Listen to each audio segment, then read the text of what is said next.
میری زبان سے نکلنے والا لفظ عبادت بن سکتا ہے جب میں اللہ کی رضا کے لیے بولوں گا۔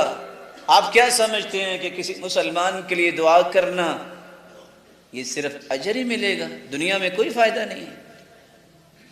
حدیث میں آتا ہے جو کسی مسلمان بہن اور بھائی کے لیے دعا کرتا ہے، بس لفظ بولتا ہے 3، اللہم اغفر للمؤمنین والمؤمنات، اور سیکنڈ لگتے ہیں 4، چلو کچھ تسلی سے پڑھ لے تو کچھ 6 سیکنڈ میں بول لے، ذرا بول کے دکھائیے اللہم اغفر للمؤمنین والمؤمنات۔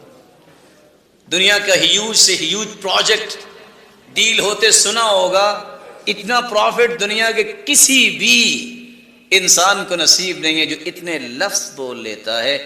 جب سے کائنات بنی ہے، جب قیامت آئے گی، اس دوران جتنے بھی مومن مرد تھے اور ہیں اور ہوں گے اور مومنہ عورتیں جتنی تعداد میں ہوں گے، اتنے 3 حرف 6 سیکنڈ میں بولنے سے اللہ اتنی تعداد میں نیکیاں اس کے نام اعمال میں لکھ دیتے۔ یہ تو آخرت کی بات ہوگی نا۔ حدیث میں آتا ہے دعوت المرء المسلم بظہر الغیب مستجابہ عند رأسه ملک موکل به یقول آمین ولک بمثل۔ ادھر یہ دعا کرتا ہے یا اللہ میرے فلاں بھائی کو صحت دے دے، اللہ میرے فلاں رشتہ دار کے لیے مہربانی فرما، وہ پریشان ہے اس کی پریشانی دور فرما، اپنے لیے، والدین کے لیے، بہن بھائیوں کے لیے، اولاد کے لیے، رشتہ داروں کے لیے، تعلق والوں کے لیے۔ یہ دعا کرنا کوئی معمولی بات نہیں ہے۔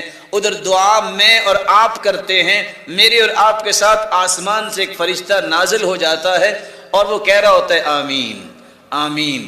جب دعا ختم ہوتی ہے تو ساتھ کہتے ہیں یا اللہ اس کی دعا پہ تو میں نے بھی آمین کہہ دی، یا اللہ یہ ساری دعائیں اس کے لیے بھی قبول فرما۔ فرشتہ ہمارے لیے دعا کر دیتا۔ جس کے لیے فرشتہ دعا کرے اس سے بڑا بھی کوئی خوش نصیب ہو سکتا ہے؟